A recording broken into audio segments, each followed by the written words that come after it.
Après la Deuxième Guerre mondiale, la Chine était aussi pauvre que l'Afrique, si pas plus pauvre. Mais très peu après, beaucoup de choses ont changé.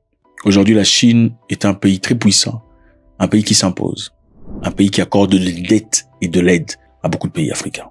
C'est quoi la différence? Question mark.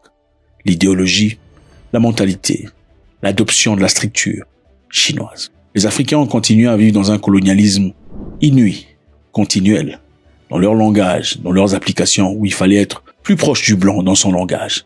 On était considéré intelligent quand on parlait un peu comme le blanc. Pendant que les Chinois, eux, étaient concentrés sur comment développer un maximum d'ingénieurs, un maximum de penseurs et un maximum de scientifiques. Les Chinois sont patriotes, très patriotes. Ils sont généralement tous formés, si pas aux armes, au moins sur le plan idéologique. Le Burkina Faso prend une route très intéressante. Avec le président Ibrahim Traoré, aujourd'hui, on part du camp de vacances Faso Mebo, un camp pour objectif de développer l'esprit du Burkinabé depuis le bas âge. Vous savez, dans le sport, quand vous prenez un sportif qui a commencé à 17 ans, comparé à celui qui a commencé très tôt, autour de 6 ans, 7 ans, 8 ans, il n'y a pas match. Voilà pourquoi il y a des écoles de sport, des écoles qui développent les enfants depuis qu'ils sont encore tout petits, dans l'objectif de les vendre à l'adolescence. Pourquoi on fait ça? Parce qu'on a compris qu'inculquer, qu'on soit les valeurs, les techniques, les croyances, les applications, le travail chez un enfant de son bas âge, c'est la façon la plus efficiente d'avoir une personnalité très développée. Apparemment, le président burkinabé l'a compris. Camp de vacances Faso Mebo, qu'est-ce que c'est? De quoi s'agit-il? Il s'agit ici des enfants qui sont recrutés, qui sont appelés, des enfants qui viennent pour apprendre un sens de patriotisme profond pour le Burkina. Généralement, vous envoyez vos enfants en vacances pour aller à la piscine, à la plage, en voyage, en Turquie et tout le bazar. Au Burkina Faso, les choses ont changé. Camp de vacances Faso Mebo est un camp de vacances jeunesse pionnier lancé au Burkina Faso dans le cadre d'une initiative présidentielle sous la direction du président Ibrahim Traoré. La première édition s'est déroulée du 12 août au 21 août 2025 au lycée Marien Ngouabi à Ouagadougou. Il y a un lycée Marien Ngouabi à Ouagadougou pour les Congolais. Quand on parle des Congolais, évidemment, on parle de Brazzaville. Très intéressant, n'est-ce pas? Reconnaître une personnalité africaine comme Marien Ngouabi. Le camp a accueilli 410 enfants, âgés de 10 à 15 ans. 410 enfants, c'est beaucoup de personnes. Les enfants sont partis dans le camp pour y être inculqués les valeurs patriotiques, des responsabilités civiques et de discipline. Camarades campeurs, bonjour. Je suis très ému ce matin de vous voir et de comprendre qu'en 10 jours, vous avez appris beaucoup de valeurs civiques, patriotiques et militaires. Félicitations à vous. Je suis très content que vous ayez pu prendre 10 jours de vos vacances, d'apprendre quelque chose de pratique et aussi des valeurs. C'est très important pour nous et je peux vous dire que vous êtes la première promotion d'une petite partie d'un large programme qui doit bientôt intéresser tout notre système éducatif. Et nous espérons que l'année prochaine, nous pourrons commencer ce programme. Valeurs patriotiques, responsabilité civique et discipline. On ne peut pas parler de développement en Afrique sans parler de comportement. Ce n'est pas possible. La plupart d'Africains sont très impolis. Il faut vous dire la vérité. Très impolis, insolents, irrespectueux. Mal placés dans la langue. Au fait, à partir du moment où vous avez un désagrément sur un sujet, il commence à insulter. Hey, ta mère, les entrejambes, c'est ça. C'est choquant. Vous verrez une photo de lui tiré à 4 épingles sur Twitter. Mais à partir du moment où il est frustré par une réponse avec laquelle il n'est pas d'accord, il sort les grands armes. Et ces insultes sont aussi vulgaires que vous ne pouvez jamais vous imaginer. C'est incroyable. Donc, au lieu de se battre avec le raisonnement, la réflexion, c'est les insultes. Et laissez-moi vous dire une chose. Les pays où on insulte, généralement, ce sont des pays des faibles. Ce sont les faibles qui insultent. Les faibles insultent. Pourquoi on insulte? On insulte quand on est en incapacité de faire autre chose. Vous comprenez? On se juge incapable de faire autre chose pour faire du mal à la personne devant soi, ou au moins pour répliquer, ou au moins pour le faire changer d'avis, on l'insulte. Insulter, c'est plus facile que faire usage des cellules cérébrales. Un homme fort n'insulte pas. Vous ne verrez jamais un homme fort insulter. Pourquoi? L'homme fort n'insulte pas parce qu'il peut te faire changer de direction avec la force qu'il possède, que ce soit intellectuel, physique ou dans l'armement. Vous verrez les nations, les gens insultent, ce sont des faiblards. Avez-vous déjà vu les États-Unis insulter un pays? Espèce de jamais ils vont bombarder, boum, vous fini. Parce qu'ils savent qu'ils sont dans la capacité. Les gens qui insultent sont des faibles mentales, surtout faibles physiques. Puis généralement, les gens qui insultent, même sur Internet, quand vous les voyez face à face comme ça, ils sont incapables de vous parler. Il y a combien de gens qui m'ont insulté? Les Camerounais m'ont insulté ici sur Internet, mais quand j'ai vu les Camerounais ici, ils faisaient ça. C'est lui, c'est pas lui, c'est lui. C'est comme ça. On t'insulte de loin, mais quand on te voit, on est incapable de faire face. C'est ça la faiblesse, c'est pas limité aux Camerounais, aussi les autres ici de l'autre pays, c'est aussi la même chose. Ils t'insultent, mais quand on te voit comme ça, Au fait, c'est ça. Et au Burkina Faso, on veut inculquer cette mentalité qui manque à ces autres pays. Il faut vous dire des vérités. Okay? L'impolitesse nationale, c'est une question d'éducation, soit l'éducation informée ou est ratée. Et on pourrait comprendre que dans certains, vous regardez l'histoire, vous comprenez pourquoi l'éducation nationale est ratée, vous vous demandez, ces gens ont été pondus ou quoi? Ce n'est pas normal. Comment est-ce qu'un homme adulte à cet âge peut proférer des choses aussi absurdes comme ça, qui ne représentent pas son visage? C'est ça. C'est le mal, c'est la misère, c'est la peine, c'est la galère, associée à un manque de contrôle, un manque d'examen, c'est ça. Alors, au Burkina Faso, on veut former l'enfant, lui inculquer les valeurs patriotiques, des responsabilités civiques, c'est-à-dire pas d'impolitesse. Les gens sont mal éduqués dans beaucoup de pays, surtout en Afrique centrale. Mal éduqués, impolis, mais faiblards. Devant les vrais défis, ils fuient. Ils fuient toujours devant les défis. Mais quand c'est en ligne, il faut insulter, là, ils savent. Pourquoi? Parce qu'ils sont faibles. Et le Burkina Faso ne veut pas d'hommes faibles. Et pour ne pas avoir d'hommes faibles, il faut leur apprendre des valeurs civiques, des valeurs patriotiques. L'objectif est simple, le camp est conçu pour s'aimer la graine de patriotisme et du civisme, l'amour de la patrie et l'amour de l'humain, l'amour de soi, la propriété mentale, la salubrité émotionnelle. La faim, la misère associée à l'absence du parentage crée cette imbécilité. Là, vous voyez, les gens sont impolis. Vous ne comprenez pas. C'est une maladie mentale. C'est un mal intérieur. J'ai expérimenté moi-même les Burkinabés. Ce sont des gens innocents. Je suis désolé, hein. Quand je dis innocent, peut-être vous comprenez pas. Innocent veut dire par rapport à la saleté mentale que vous pouvez avoir auprès de beaucoup d'Africains. Ils sont innocents. C'est mon frère, comment ça? Ils sont innocents. La gentillesse de plusieurs autres sont hypocrites, malicieux, sournois. C'est la sournoiserie. L'objectif, c'est d'approcher, de comprendre quel genre de personne tu es, qu'est-ce que tu as derrière toi vraiment, qu'est-ce que tu possèdes. L'objectif, c'est bien te comprendre pour bien te détruire. L'objectif de beaucoup d'Africains, les Africains sont très différents. Hein. Écoutez, c'est une réalité, qu'on ne vous trompe pas. Le comportement est différent. On peut pas dire, c'est pas toute une généralité, mais le comportement, quand on parle de stéréotypé, c'est stéréotypé. Stéréotypé veut dire quoi? C'est-à-dire 90%, 90%, vous êtes comme ça. C'est seulement 10% ou 5% vous n'êtes pas. C'est stéréotype. Non, on stéréotype parce que 90% d'entre vous êtes impolis, sournois, méchants, jaloux. Les Africains sont méchants. Non, c'est dans votre pays, vous êtes méchant, vous êtes jaloux, vous êtes mauvais, vous ne vous aimez pas. Faut pas généraliser les gens. Il faut voyager en Afrique pour pouvoir comprendre. Vous pensez que l'Afrique, c'est quoi? C'est votre backyard. Non. Il y a des endroits en Afrique de l'Est où on n'insulte pas. Quand tu insultes, on te regarde, mais c'est qui celui-là? Il sort d'où? Qui l'a vomi? Vous comprenez? Au Burkina Faso, on n'en veut pas. On ne veut pas une jeunesse faible qui n'a que force sur Internet et tweeter. Eh non, notre politique, vous ne comprenez pas la politique. C'est ça, l'imbécilité. Quelle politique? Vous êtes esclave. Vous parlez de politique, d'accord? Vous êtes esclave, pas des salaires, pas d'argent, pas d'hôpitaux adéquats, pas de routes, incapable de quitter l'ouest à l'est en voiture. Vous parlez de politique. Il faut faire l'armée, il faut résister, il faut être fort. On peut pas parler d'intelligentsia sans force physique, ça n'a aucun sens. Il n'y a pas de politique sans force derrière. La loi, c'est quoi? La loi, c'est la justice dépend de la force de la personne, n'est-ce pas? Il n'y a pas de justice. La justice n'existe pas. La justice se donne à celui qui a la force. Il faut d'abord être formé mentalement et physiquement, aller faire la guerre, aller résister à l'oppression. Regardez les gens qui insultent, ils ont souvent des dictateurs. Les pays où les gens insultent, ils ont des dictateurs, 42 ans de pouvoir, comme au Cameroun, les autres là aussi. C'est comme ça, c'est ça. Faiblard, incapable, fouet, il fouille. Mais, pioco, tu vois, derrière toi, tiens comme ça. Mais ce n'est pas Conti. Bravo Burkina Faso, un travail énorme et colossal. Les enfants reçoivent des notions de base comme de mouvements militaires exemplaires, ok? Mais mouvements militaires élémentaires tels que garde-vous, salut militaire, ainsi que des valeurs civiques telles que la discipline, l'ordre, le respect et les symboles de l'État. Discipline, ordre, respect, symbole de l'État. Vous formez des gens qui sont presque militaires, déjà dès le bas âge. Quand il sera grand, il sera quoi? Ne sera pas ton ami là sur Internet en train d'insulter autre. D'ailleurs, Eto, il a plus d'argent que lui. D'ailleurs, Fali, il chante mieux que ça. C'est ça, des adultes imbéciles qu'on a. C'est ça. Et quand vous leur dites des vérités, c'est vous qu'on trouve fous. Ne comprenons pas que c'est le monde à l'envers.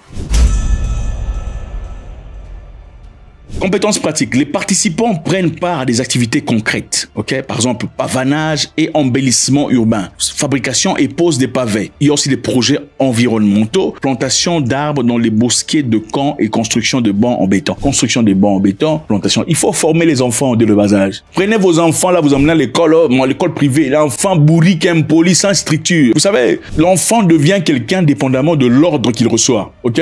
Vous établissez une structure d'indépendance mentale à l'enfant, il devient quelqu'un de fort et indépendant. Vous voyez l'enfant à 16 ans, il devient quelqu'un. Il est libre de représentation. Regardez, vous voyez mes enfants, vous serez choqués. Représentation des actes, ça fort, fort, inébranlable, imbougeable, très fort. Le petit à 9 ans avait déjà lu 100 livres. Vous entendez? C'est ça, c'est ce qu'on fait dans la vie. Il faut être fort. C'est dans cette structure qu'on bouge les gens. Quand on vous dit un pays doit avoir des militaires, c'est-à-dire il faut former les gens, il faut l'armée impératif pour donner une structure mentale, une force, une discipline. Les gens pensent que c'est la bêtise. On peut commencer très jeune, comme au Burkina Faso. Envoyer les enfants dans des vacances organisées, quand des vacances Faso Mebo. Quand vous envoyez les enfants faire des retraites de prières, jeûnes de prières pour aller au paradis, envoyez aussi les enfants en retraite pour le civisme, l'éducation civique, pour le patriotisme. L'Afrique, qu'est-ce que c'est beau l'Afrique? L'Afrique est tellement beau que quand vous parcourez l'Afrique, vous avez un sentiment incroyable, un sentiment de chaleur, un sentiment de bonheur. Ok?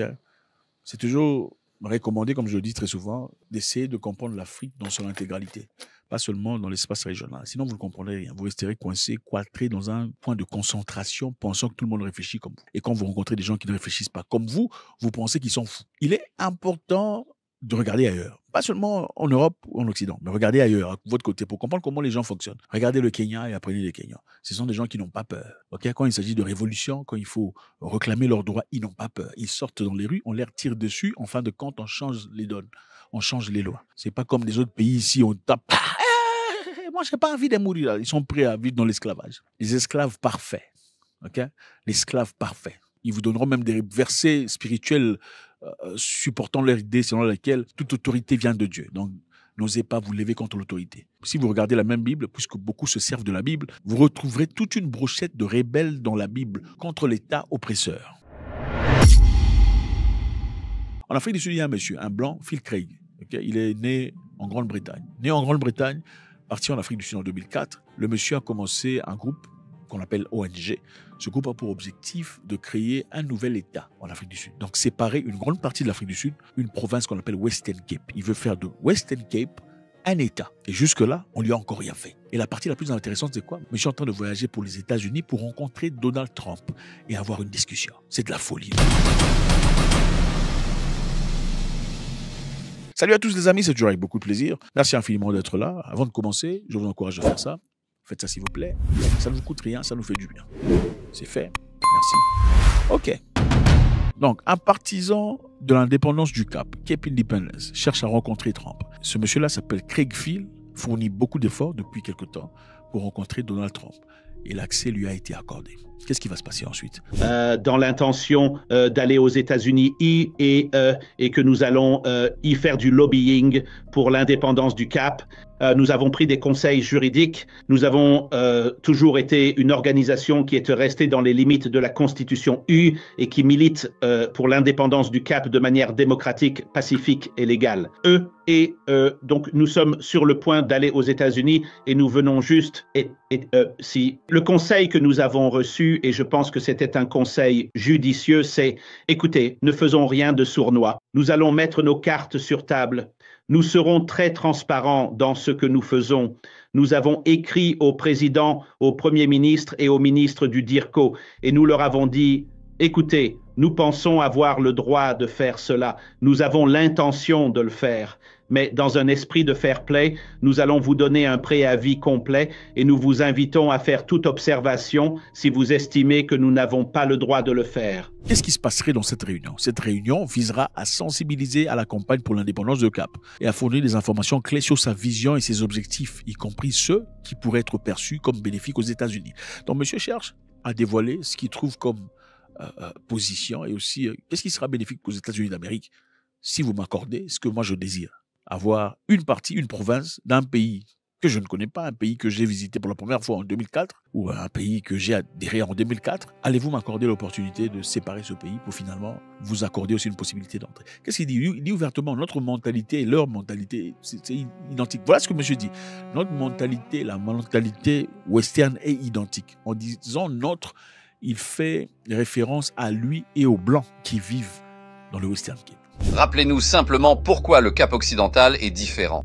Eh bien, donc, idéologiquement, cela peut venir de, il y a évidemment beaucoup de composantes, mais fondamentalement, la façon la plus simple de le voir, c'est de parler du résultat des élections. Vous savez, nous vivons dans une démocratie et nous décidons comment nous sommes gouvernés en votant. Et depuis 31 ans, le Cap occidental vote fondamentalement différemment du reste de l'Afrique du Sud. Donc, les habitants du Cap occidental, sans l'ombre d'un doute, objectivement, veulent être gouvernés d'une manière différente de celle dont la majorité des Sud-Africains souhaitent être gouvernés. L'essence de l'indépendance du Cap est de dire « nous n'avons rien contre le reste de l'Afrique du Sud ». Je pense même que l'Afrique du Sud pourrait bénéficier des mêmes solutions. Mais la réalité, c'est que nous ne pouvons pas continuer à être gouvernés par un gouvernement pour lequel nous n'avons pas voté, qui a des performances absolument désastreuses. Sans l'indépendance du Cap, nous n'obtenons pas le gouvernement pour lequel nous avons voté et nous ne pouvons pas destituer le gouvernement pour lequel nous n'avons pas voté. Nous sommes piégés dans ce système. Alors, qui est Phil Craig? Phil Craig est un immigré britannique qui a déménagé en Afrique du Sud en 2004. Il est résident permanent, mais pas citoyen sud-africain naturalisé. Donc, monsieur n'est même pas encore citoyen sud-africain. C'est un résident permanent. Mais ce qui est bizarre ici, c'est que pourquoi on ne le refoule pas? Question mark. Pourquoi on ne le refoule pas? Pourtant, les Noirs sont chassés de l'Afrique du Sud. Ah, les Noirs sont balancés, sans difficulté. Il est une figure importante du mouvement pour l'indépendance Cape Militant, pour la sécession de Western Cape et potentiellement de certaines parties du Northern and Eastern Cape. Voilà, Western Cape, c'est ça, c'est une province. Eastern Cape, c'est ça, et Northern Cape. Il veut tout le Western Cape, une partie du Northern Cape et une partie de Eastern Cape pour créer son pays à lui, dans les pays des gens. Craig est aussi décrit comme un entrepreneur en série et dirige le Cape Independence Advocacy Group. Monsieur a de l'argent, avec son argent, il veut faire ce qu'il peut. Voilà, avec l'argent, on peut se permettre beaucoup de choses. De manière intéressante, la réaction des Noirs sud-africains est quand même, ça attire l'attention parce qu'on les connaît très expressifs en ce qui concerne les Noirs étrangers. Laissez-moi dire ceci. Maintenant, aujourd'hui, quand vous rentrez chez vous, commencez à prendre des dispositions pour savoir où vous allez avoir ce bébé. Où allez-vous accoucher de ce bébé? Parce qu'ici, vous ne viendrez pas. Pretoria West, vous ne viendrez pas. Et notre gouvernement? Nous ne voulons plus de vous. Rentrez chez vous. Rentrez chez vous! Commencez à prendre des dispositions pour savoir où vous allez accoucher. Parce qu'ici, nous ne voulons pas de vous. Ouais, Ramaphosa. Il vous ouvrira la frontière. Tu peux y aller et... Oui, tu peux entrer dans la maison de Ramaphosa. Il vous aidera à accoucher. Les Noirs étrangers, surtout illégaux, ne sont pas très tolérés en Afrique du Sud, c'est clair. C'est un beau pays, mais quand il s'agit des Noirs étrangers, surtout illégaux, il y en a beaucoup. Okay? Ils font partie de gens qui aussi saignent le système parce qu'ils prennent de boulot à un prix très bas, chose qu'on pourrait tout à fait comprendre quand vous partez chez autrui, dans un milieu où on paye les gens peut-être $1000. Toi, tu dis avec $200, je vais travailler. En fin de compte, on commence à laisser partir les autochtones pour vous prendre vous. Il y a un sentiment d'aigreur qui se crée. C'est naturel, n'est-ce pas? Vous partez dans des endroits, vous travaillez, les gens cherchent la paix, on veut une augmentation. Vous ne demandez pas d'augmentation. En fait, vous voulez une soustraction de ce que les gens recevaient avant vous. Est-ce qu'ils vont vous aimer? C'est clair qu'on ne vous aime pas. Bon, autant, il y a des raisons de dire qu'ils sont xénophobes et tout le bazar. Il y a aussi des raisons pour comprendre pourquoi ils pourraient devenir xénophobes. Quand vous venez chez eux, soudain, il y a la criminalité qui monte et ce sont vos gens qu'on attrape avec des fusils en train de buter des gens. Écoutez, à un moment donné, il faut être correct. Il ne suffit pas de dire qu'ils sont xénophobes. Il faut aussi regarder les choses. Pourquoi ils sont devenus xénophobes? Étaient-ils xénophobes au départ? Absolument pas.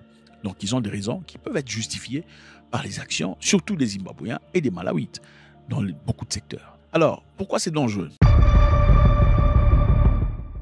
Vous savez, vous connaissez la Somalie sur la carte et Somaliland. Somalie et Somaliland, avant, dans le passé, étaient un pays. Okay? Mais avant d'être un pays, ils étaient deux pays différents. À l'époque, avant l'indépendance, Somalie était contrôlée par les Italiens, pendant que Somaliland était contrôlé par les Britanniques. Okay? Avec l'indépendance, dans les années 60, la Somalie et Somaliland se sont décidés de merger, devenir un seul pays, travailler ensemble. Ils sont devenus un seul pays jusqu'en 91. En 91, la guerre a commencé en Somalie. Vous savez, avec leurs histoires, leur version de l'islam et tout le bazar, c'était insupportable. Les Somaliens ont décidé de se retirer, de former leur pays indépendant. Mais c'est un pays qui n'a jamais été reconnu sur le plan international. Récemment, ils ont fait appel aux États-Unis de venir ouvrir un port ou un point militaire, une base militaire en Somaliland. Donc, on offre aux Américains, venez ouvrir une base militaire ici. Dans quel objectif? Pour qu'ils soient reconnus. Et Donald Trump est très positif par rapport à ça. Donc, les États-Unis d'Amérique, si les États-Unis d'Amérique reconnaissent Somaliland, ça deviendra directement un pays. Alors, n'est-ce pas une histoire similaire avec ce qui se passerait en Afrique du Sud si Phil Craig partait rencontrer Donald Trump et agréer sur certains points et les avantages qu'il compte offrir à Donald Trump en Afrique du Sud, un pays d'accueil? Je vous rappelle encore une fois, il y a une ville en Afrique du Sud au nom de Orania, sur la carte Orania. Ouais. Orania, c'est exclusif. Il n'y a que les Blancs qui sont là-bas. Il faut être africaneur et chrétien. Parler africain, c'est être de la descendance africaine. Ancestry. Les Noirs ne sont pas autorisés. Tout ce qui travaille comme huissier, comme jardinier, comme tous, ils sont tous blancs. Pour le reste de l'Afrique du Sud, il faut reconnaître que la majorité des agents de sécurité, des huissiers, des jardiniers sont tous noirs. pas à Orania, on n'en veut pas. Là, c'est chez eux, ils ne veulent pas. C'est dans le pays de Mandela, mais la constitution sud-africaine leur a donné le droit de se recueillir et de se réunir selon les groupes. Donc, en d'autres termes, comme dans votre pays, si vous vous reconnaissez en tant que groupe spécifique, vous pouvez créer votre histoire à vous. C'est accepté en Afrique du Sud. Dans d'autres pays, on dirait que c'est du tribalisme. Donc, leur constitution leur donne le droit de pouvoir se recueillir, se retirer. Et c'est le même point qu'utilise M. Craig Phil pour se servir afin de retirer une partie de l'Afrique du Sud de l'Afrique du Sud. Voilà ce que c'est, les amis. On se pose beaucoup de questions. Pourquoi on ne le refoule pas? Pourquoi on ne réagit pas? Aurait-il peur de Phil Craig? Aurait-il peur de la réaction des Américains et de l'Europe? Il faut tenir en compte que c'est une belle opportunité pour lui. Il a saisi l'opportunité pendant que l'Afrique du Sud et les États-Unis, ça ne marche pas tout à fait en ce moment. Après que Trump eut accusé l'Afrique du Sud de faire des génocides contre des Blancs. C'est un génocide qui est en train de se produire et dont vous ne voulez pas parler, mais c'est une chose terrible qui se passe et les agriculteurs sont tués. Ils se trouvent être blancs, mais qu'ils soient blancs ou noirs, cela ne fait aucune différence pour moi. Mais des agriculteurs blancs, là, sont brutalement tués et leurs terres sont confisquées en Afrique du Sud. Il saisit cette opportunité, en fait, juste au moment où la relation est vraiment au bas, au plus bas. Et au moment où un général sud-africain, un militaire noir, parti en Iran, a dit ouvertement que le combat que combat l'Iran est le même combat que les Sud-Africains combattent. Ce n'est pas tout à fait ce que les autorités sud-africaines voulaient entendre. Vladimir Poutine et Donald Trump vont finalement se rencontrer pour une discussion possiblement finale. Poutine et Trump autour d'une table dans une discussion effrénée. Après plusieurs menaces, plusieurs choses, beaucoup de personnes ont posé beaucoup de questions. Poutine finalement accepte de rencontrer Trump. Est-ce que M. Poutine est en train de sombrer sous la pression actuellement? Ou est-il en train de jouer à une stratégie au-delà de la compréhension? On va le découvrir tout de suite. Salut à tous les amis, c'est toujours avec beaucoup de plaisir. Merci infiniment d'être là. Avant de commencer, je vous encourage de faire ça. Faites ça s'il vous plaît. Ça ne vous coûte rien, ça nous fait du bien. C'est fait? D'accord. Super. Vladimir Poutine, ce monsieur-là. Très intéressant, fort, bouillant dans ses façons, mais calme. Donald Trump, l'autre monsieur. Toujours dans l'engouement, avec une force mentale frénétique et une mégalomanie élevée. Trump informe les dirigeants européens qu'il a l'intention de rencontrer Poutine. Si la rencontre a lieu comme l'a décrit le président Trump, ce serait le premier sommet en personne entre un président américain et un président russe depuis plus de 4 ans. Donald Trump annonce à ses amis européens, les dirigeants, qu'il va rencontrer Poutine. Pourquoi il l'annonce? Il annonce parce qu'il s'était convenu qu'il ne rencontrerait plus Poutine. Il les a annoncés à travers un appel téléphonique pour leur dire « Je suis en train de partir rencontrer Vladimir Poutine pour discuter ». Ceci arrive parce que, d'après beaucoup d'experts, il y a une pression montante énorme sur Vladimir Poutine actuellement. Certaines personnes parlent de la présence de sous-marins nucléaires américains en proximité de la Russie. Numéro 2, des sanctions frénétiques qui ont été annoncées à Poutine s'il ne se présentait pas autour d'une table pour discuter la fin de la guerre en Ukraine. Poutine a-t-il accepté cette réunion parce qu'il est sous pression ou parce qu'il est en train de jouer à un jeu?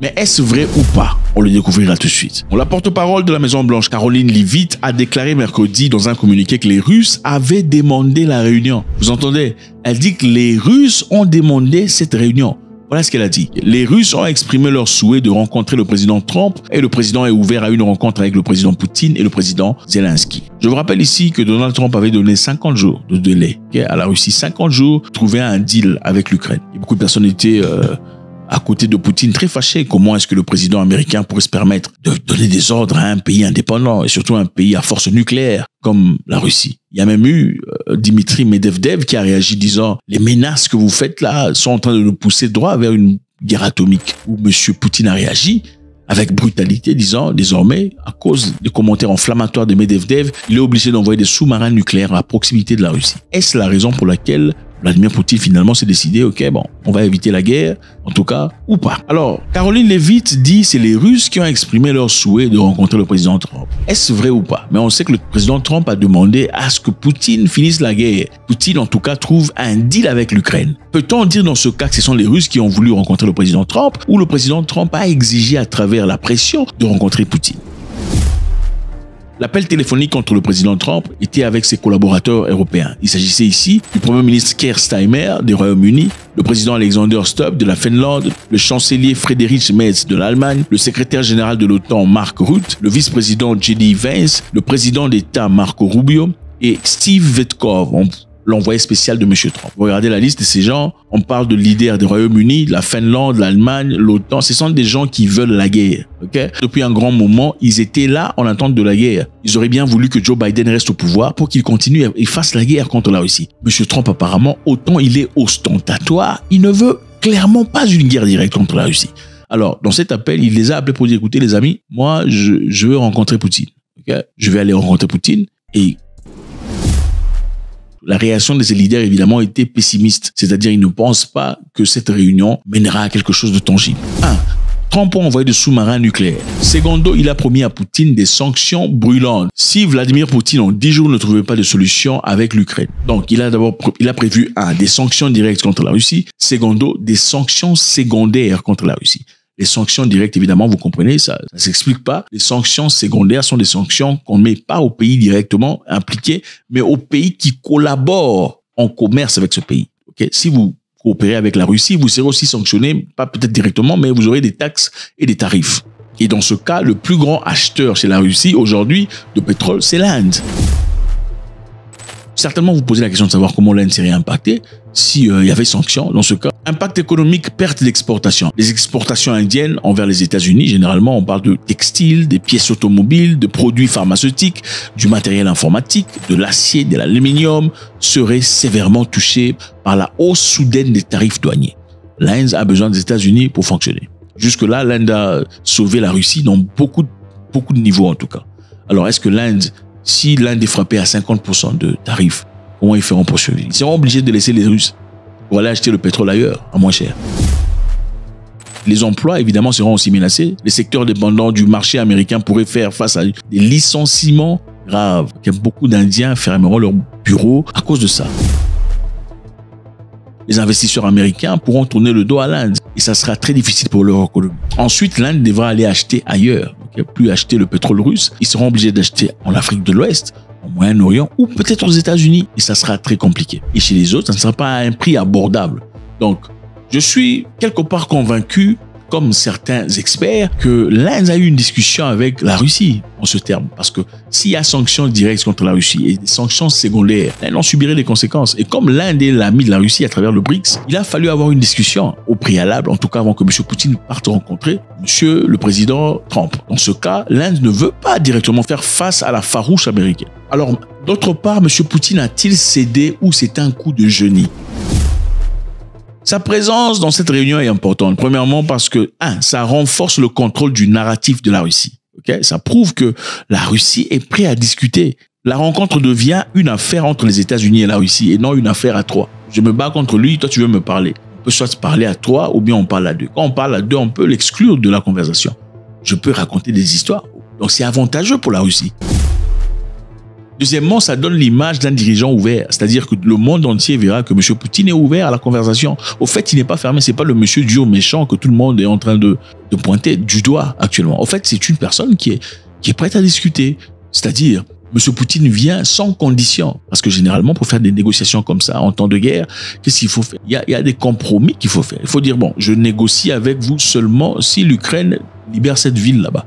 Je négocierai avec vous si vous promettez de ne pas donner ou d'arrêter d'envoyer les armes en Ukraine. M. Poutine a accepté de discuter sans condition. C'est-à-dire, c'est une ouverture d'esprit. Et ça efface l'image, en tout cas toute l'ardoise des pensées selon lesquelles Poutine est un agresseur belliqueux. Et aussi, en rencontrant Trump, Poutine serait en train de contourner la pression européenne. Ce qui est évident aujourd'hui, c'est que l'Europe n'aime pas Poutine du tout. Okay? Maintenant, au lieu que Poutine ne parte vers les mêmes Européens qui clairement sont belliqueux à son égard, il préférait aller discuter avec Trump directement parce que la force de l'Europe, c'est les États-Unis. Donc, il est en train de jouer un jeu très haut. Merci infiniment les amis, c'est toujours avec beaucoup de plaisir. Faites-moi savoir, est-ce que M. Poutine a cédé à la pression ou il est en train d'être stratégique dans cette histoire? Sinon, quelle est la stratégie? Nous sommes curieux de le savoir.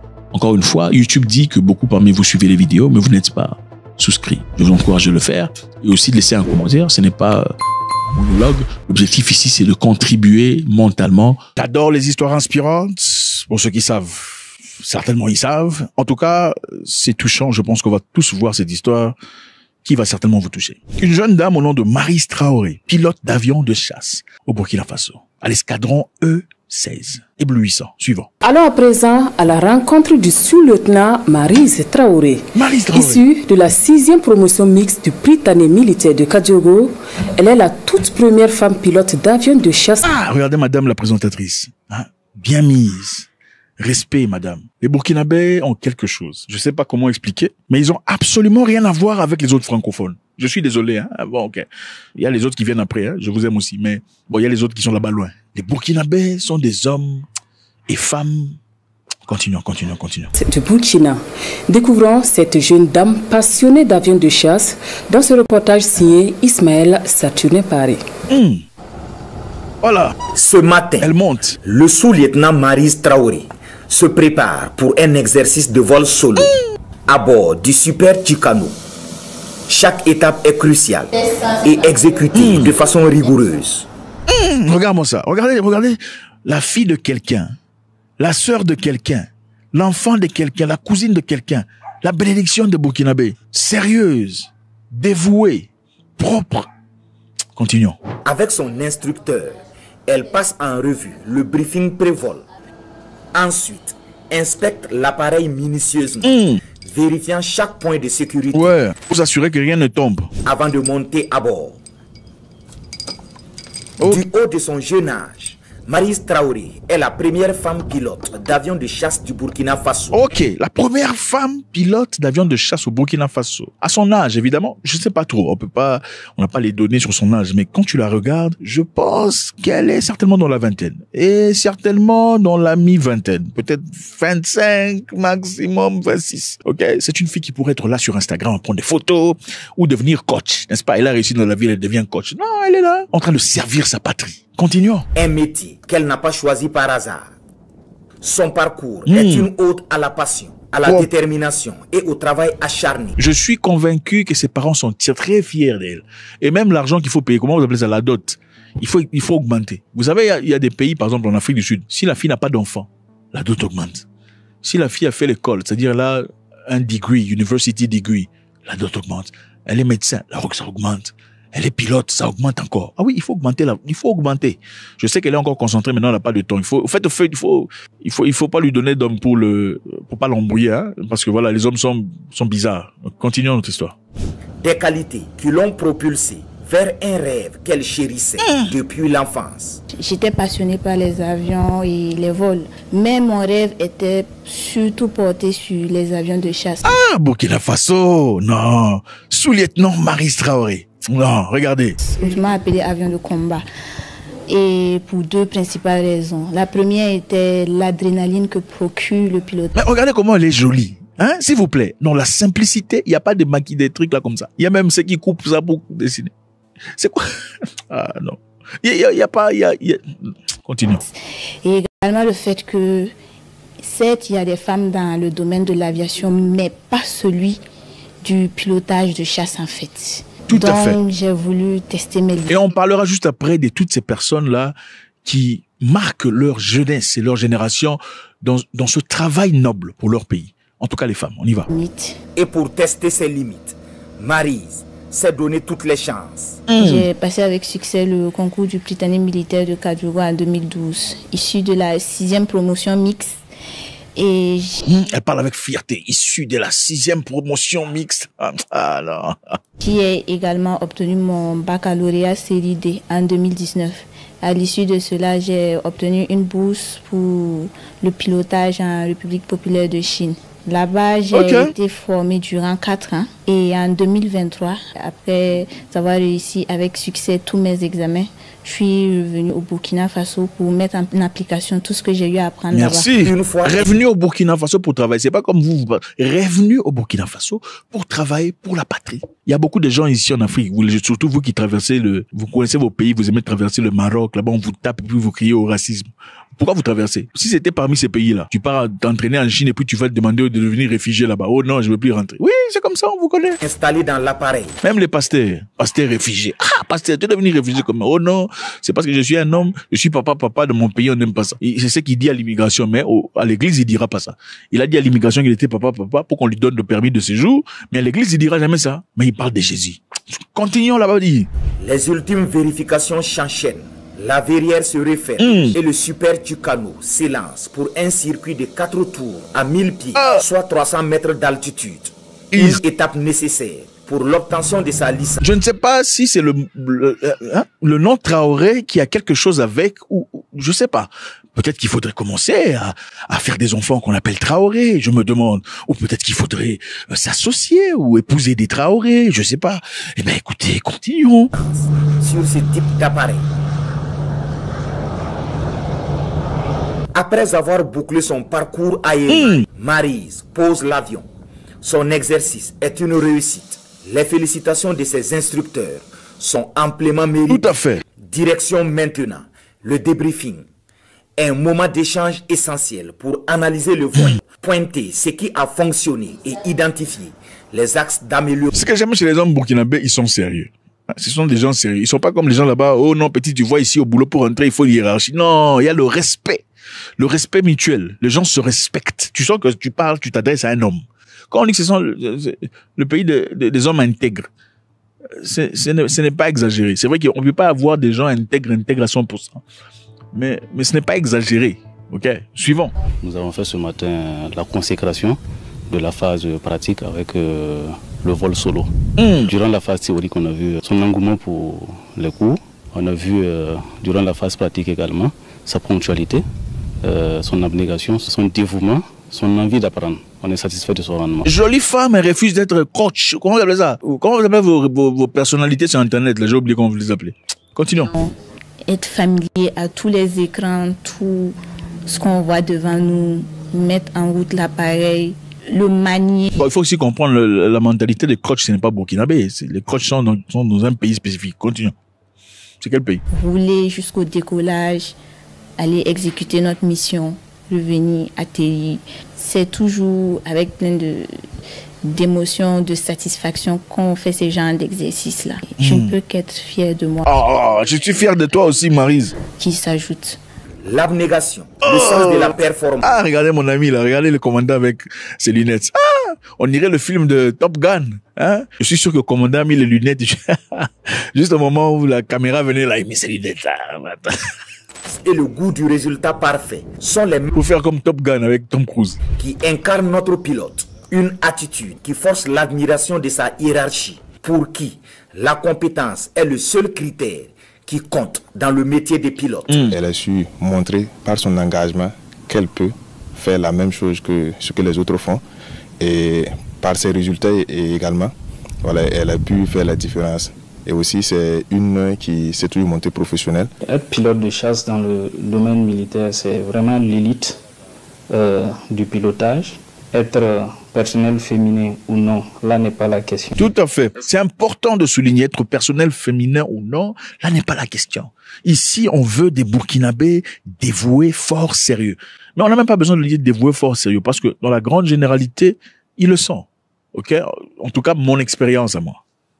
Continuons. Est-ce qu'elle peut faire ce qui est prévu pour la chasse?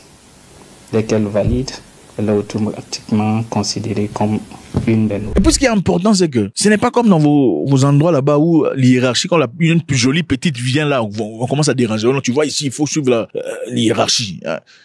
On commence à te mettre des bâtons dans le roue pour Continuons. On est très fiers parce que... On sent que la petite est bien encadrée par ses grands frères. La pression, c'est seulement achever son travail correctement. C'est tout. Ça n'a absolument rien à voir avec ta vie personnelle. Tout est autour du travail. C'est ça qu'on veut pour l'Afrique dans son entièreté.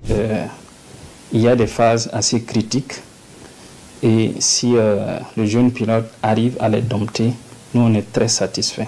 Maryse Traoré ne se contente pas de maîtriser le Maryse, regarde le sourire de Maryse Traoré. ciel. En tant que pilote d'avion de chasse, elle participe activement aux missions opérationnelles sur le terrain, contribuant à la reconquête du territoire national. Elle assume également diverses responsabilités au sein de la base aérienne. Ok, regardez les cheveux de Maryse. Ouais. Regardez les cheveux de Maryse. Simple. Pas de maquillage là comme ça. Pas de cheveux empruntés là, tout ça. Elle a sa beauté. Est-ce qu'elle n'est pas jolie? Non, mais est-ce que cette fille n'est pas jolie? Elle est très jolie. Elle est très jolie, c'est ça. Non, elle porte avec fierté son identité. Non. Tu es bien né, bien éduqué. Dans ta façon de parler, il y a certainement, tu connais pas des injures. Je suis sûr qu'il y en a encore jamais insulté. Elle ne connaît pas ces histoires-là. Continuons. 110 de Bobo Dioulasso. Notamment, commandant de... C'est pas comme certaines personnes, on croit qu'il y a la toilette dans la bouche. Compagnie au niveau des moyens généraux et puis elle est chef des opérations au niveau de l'escadron. Donc, elle arrive à relever le défi avec brio. Elle a su montrer qu'elle n'a vraiment rien à envier au personnel masculin. Pour les jeunes filles qui nourrissent de grandes ambitions, Maryse Traoré est une figure inspirante, un symbole de confiance en soi, de détermination et de travail acharné. Des qualités indispensables, selon elle, pour transformer ses rêves en réalité. Si vous ressentez l'appel d'un quelconque autre métier qui vous passionne, n'hésitez pas à le poursuivre. Osez rêver grand, n'ayez pas peur. Le monde a besoin de femmes audacieuses et déterminées. Maryse Traoré, je veux apprendre quelque chose de toi. Comment on peut contacter Maryse Traoré? On veut juste apprendre certaines histoires qui pourront aider beaucoup de personnes. Continuons. Qui osent poursuivre leurs rêves, peu importe les obstacles. En définitive, on pourrait simplement dire de Maryse Traoré qu'aux âmes bien nées, la valeur n'attend point le nombre d'années.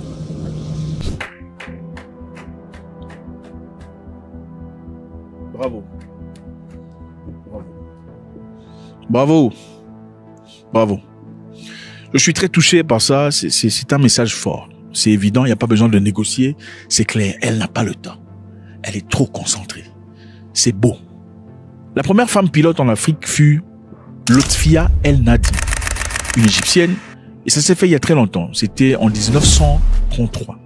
Elle était née en 1907. C'est ancien. C'est la première femme noire pilote africaine. Ok? Et elle est pilote commerciale. Après, ici, on va voir une liste de femmes qui ont aussi marqué leur génération, marqué leur pays, qui ont assisté de manière active, mais en tant que pilote militaire, pilote de chasse. Au Zimbabwe, il y a Chippo Matimba. Chippo Matimba, en 1996, elle est devenue la première femme pilote de combat de l'armée de l'air au Zimbabwe. Bravo à elle. Incroyable. En Afrique du Sud, il y a Mandisa Mfeka. Elle est reconnue comme la première femme pilote de chasse noire d'Afrique du Sud, ayant rejoint l'armée de l'air sud-africaine et terminé sa formation. C'est ça. Je pense que c'est important de ne pas dire que la guerre, c'est pour les hommes. C'est comme ça que dans certains pays où les gens sont des pleurnichards, disent « Oh non, ce sont les hommes qui doivent... » Même les hommes disent que la guerre, c'est pour les militaires, vont s'en servir. Comment votre pays est prétendument agressé? Vous dites que ce sont les militaires qui vont s'en servir. Donc c'est le pays des militaires. Mais vous servez à quoi? Chaque homme doit être militairement formé. C'est de votre responsabilité de savoir comment finir une vie. C'est de votre responsabilité. Pourquoi? Si quelqu'un venait dans la maison pour toucher vos enfants, vos filles, vous devez être à mesure. Tu dois être à mesure en termes de ta responsabilité de finir sa vie. Tu vas t'expliquer à la justice. Non, l'armée s'occupe de ça. Nous, on va aller danser. Aïe, aïe, aïe. Au Niger, Ouma Louali. En 2015, elle est devenue la première femme pilote du Niger, formée par les États-Unis pour contribuer à la lutte antiterroriste. Évidemment, elle était formée aux États-Unis. C'est important, il faut aller quelque part. Quelquefois, même si vous percevez quelqu'un comme votre ennemi, il faut apprendre de lui. Attention. L'intelligence, c'est fuir son ennemi. La sagesse, c'est apprendre tout ce que son ennemi connaît en l'approchant. Vous avez des gens qui sont vos ennemis, mais vous ne connaissez pas leur langue. Mais vous les insultez. Mais vous êtes bêtes. Mais eux connaissent votre langue très bien. Oh non, mais ils doivent connaître parce que notre langue est spéciale. Votre langue n'est pas spéciale. Vous êtes bête. Pour connaître un ennemi, pour combattre ou détruire une personne, il faut connaître tout sur cette personne. Ses pensées, ses idées, sa religion, sa croyance, ses peurs, sa langue. Alors, madame est partie étudier aux États-Unis pour acquérir les connaissances nécessaires pour la lutte antiterroriste. En Zambie, on a Thokozile Mwamba. En 2017, elle est devenue la première femme pilote de chasse de Zambie après avoir rejoint l'armée de l'air zambienne en 2012. Incroyable. Une formation évidemment poussée et tout le bazar. Au Nigeria, le Nigeria, on a plusieurs. On va en citer seulement deux. Il y a premièrement Kafayat Sani. En 2019, elle est devenue la première femme pilote de chasse d'avion au Nigeria après avoir terminé sa formation aux États-Unis. Beaucoup beaucoup d'Africains vont aux États-Unis pour faire cette formation. Moi aussi, quand j'étais plus jeune, je voulais devenir pilote. Ouais, je voulais devenir pilote. C'était ça mon rêve. Mais malheureusement, mon père n'avait pas assez d'argent pour tout ça. Je ne suis pas devenu pilote. Ben, aujourd'hui, je pilote des hélicoptères. Oui. Je vais vous montrer des vidéos bientôt. Alors, il y a encore une autre femme au nom de Tololupe Arotile. Toujours en 2019, a été la première femme pilote d'hélicoptère de combat de l'armée de l'air nigériane, formée en Afrique du Sud. La première, c'était les avions de chasse ou fighter jets. La seconde, c'est l'hélicoptère de chasse ou de combat. Tololupe Arotile avait totalisé 460 heures de vol en hélicoptère, une performance exceptionnelle pour une pilote de combat. Elle a combattu les terroristes de Boko Haram et tout le reste. Et le président Buhari a salué ses compétences et son courage dans la lutte contre Daesh. Elle a été qualifiée efficace et redoutable. Cette femme a fait des choses incroyables, une jeune fille. Titulaire d'une licence de pilote professionnel, elle a également suivi une formation de pilotage tactique d'hélicoptère d'attaque Augusta 019 Power en Italie. Donc elle a été formée un peu en Afrique du Sud, aux États-Unis, en Italie, pour acquérir les connaissances nécessaires. Sa formation avancée d'hélicoptère de combat d'attaque Augusta 109 a été faite en Italie. Alors, qu'est-ce qui est arrivé à cette fille? Malheureusement, c'est une histoire triste. Tololupe Arotile est décédée le 14 juillet 2020 des suites des blessures à la tête subies lors d'un accident de la route. Accident de la route, une pilote de chasse qui détruisait Boko Haram, détruisait Daesh, détruisait tous ces trucs-là, a subi un accident de voiture avec un choc sur la tête. Bizarre, non? Mais accident de voiture où? Vous posez la question certainement. Accident de voiture dans la base aérienne nigériane. Accident de voiture dans une base aérienne. Waouh, de l'État. Ok? Elle a été heurtée par inadvertance par un véhicule d'un ancien camarade de classe de l'école secondaire dans l'armée de l'air. Un ancien camarade de l'école secondaire de l'armée de l'air qui tentait dire bonjour. Donc la personne voulait la saluer et la personne l'a cogné. Ah!